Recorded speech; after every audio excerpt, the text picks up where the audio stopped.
Kristen's latest deception begins quietly, almost invisibly, the way most of her schemes do, with a calm smile, a sympathetic tone, and a gentle presence that makes everyone around her believe she has finally turned a corner.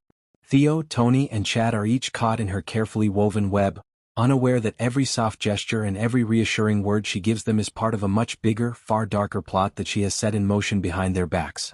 Kristen knows exactly how to play the people she grew up with, how to tug at their loyalty, how to twist their emotions, and how to use their trust as a shield for her real intentions.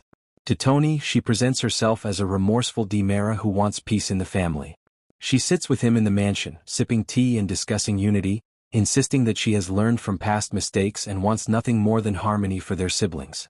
Tony wants to believe her because he has spent years hoping Kristen would someday put her manipulative ways aside.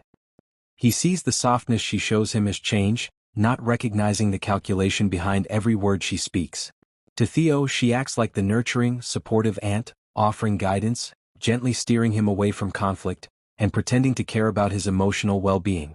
Every conversation she has with him feels sincere, and Theo, whose heart has been through enough pain already, clings to this version of Kristen because it offers stability and reassurance. Kristen uses him not out of cruelty, but because his innocence makes him easy to manipulate, and she knows he won't question her motives. With Chad, the deception is even more intricate. She creates the illusion that she's trying to help uncover the truth about the recent DiMera crisis, offering theories, suggesting leads, and appearing to be a partner in his search for answers. Chad wants to trust his sister, especially during a time when the DiMera family feels fractured and vulnerable.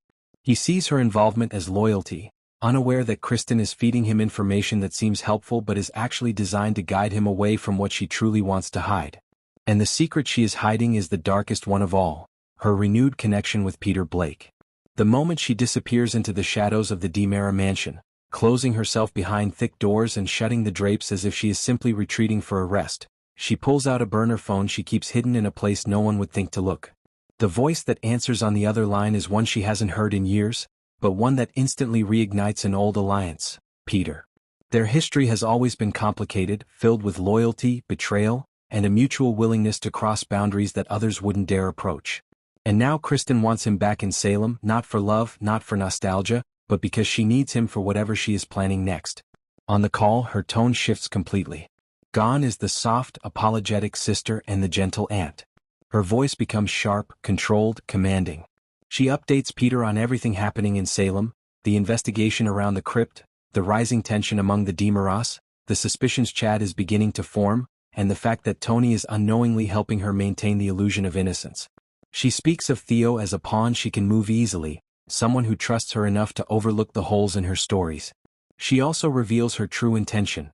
She needs Peter to return because he is the only one ruthless enough to help her carry out the next phase of her plan, something dangerous that she cannot do alone. Kristen's fear is not the law, nor her family discovering her deception. Her fear is that someone in Salem is getting close to uncovering what she has been hiding. She believes Peter's return will give her the advantage she needs to stay ahead of everyone. She tells him when to come back, where to enter the city unnoticed, and warns him that time is running out. Their conversation is quick, urgent, and entirely different from the persona she shows her family. What makes the deception so powerful is how seamlessly Kristen switches personas. Immediately after ending the call, she steps back into the mansion's hallway, her face relaxed, her tone warm, slipping effortlessly back into the role of the misunderstood DiMera sister who just wants to help. She engages Chad in conversation, offering him another theory, all the while knowing she has just spoken to the one person who could destroy every ounce of trust she has managed to regain. She hugs Theo with fake affection, comforting him as if she is the stable aunt he needs. She gently reassures Tony, acting like she values his approval more than anything. But behind her smile lies the knowledge that she is playing three different people with three different stories, all while orchestrating something far more dangerous with Peter's help. This storyline sets the stage for major fallout in Salem.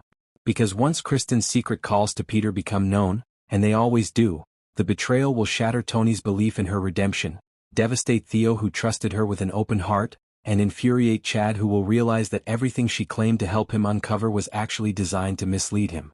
And when Peter steps back into Salem, everything will ignite at once, exposing Kristen's lies and pulling the DiMera family back into a storm that could rival any of their darkest past scandals.